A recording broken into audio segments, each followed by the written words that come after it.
So we end up with this scene that has kind of 3 different elements, and then something in the bottom.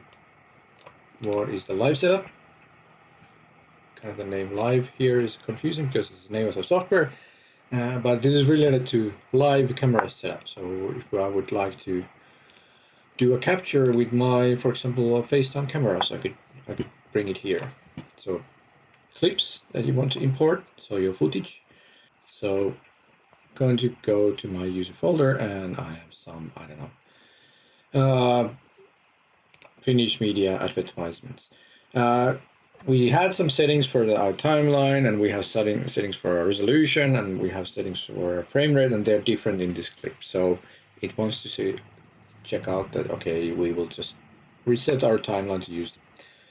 So let's just import another clip just to see what it looks like. I have made a screenshot of Grindavik eruption.